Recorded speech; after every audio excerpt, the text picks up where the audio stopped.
I'll be reading an excerpt from a novel. I think the only thing you need to know is that there are two characters in the scene, the narrator Sarah, another character Becca, and a surrounding incident is that a woman named Laura has gone missing in the town. Becca and I hold hands while we walk through the woods behind my grandparents' old house. We're alone in this unending place, trees and trees and trees shot through with patches of yellow sky and birdsong, and elsewhere inside of a somewhere.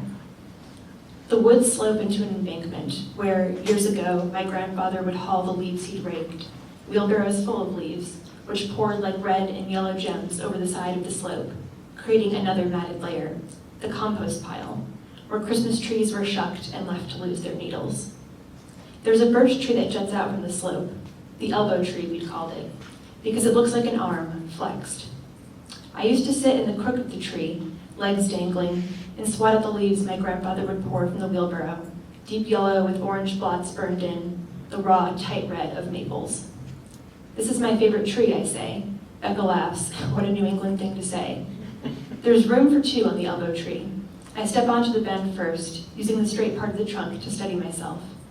Becca hesitates, so I offer a hand, which she takes.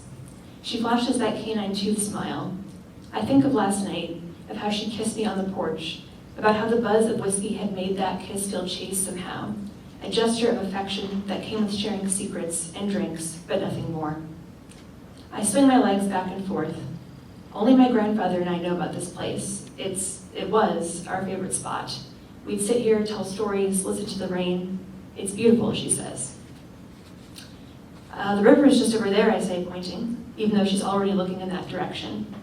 You can almost see it from here with the leaves gone. Yeah, you're right. It's weird, I say. I've never brought anyone else here, not Kayla, not Erin. Finally, she says, I've beaten them at something. I knew you'd like it, I say. She says, do you think you can ever really know something like that about a person? Maybe we just guess really well sometimes. She picks up the bark with her nails. You know, I thought I knew Laura better than anyone. I thought she was really there for me. A few months ago, I met my dad for coffee, the first time in a long time, and she came with me. It drove us to the ocean, this little snack bar afterward. I never thought I'd feel as happy as I did after such a fucking terrible morning. Bark rains from the tree, from her fingers, to the soft dirt and leaves below. Becca sighs and says, Laura asked me if I liked being with her, and I just said, you're gonna make me say it out loud. It was the best fucking day. I want to keep holding Becca's hand, but I also don't want to give Laura the satisfaction. Becca's thinking about her, but feeling me. Laura didn't feel the same way though, Becca says, watching the trees, or she didn't want to. Becca wants me to share something too, maybe about my grandfather or my parents, about Kayla or Erin, about being left. But I'm not ready to say anything, because right now I don't feel left. For once, I feel whole and buoyant. We have us, that's enough. I don't want to ruin this, Becca says, squeezing my hand. I'll probably ruin this, I say. I mean, I have terrible balance.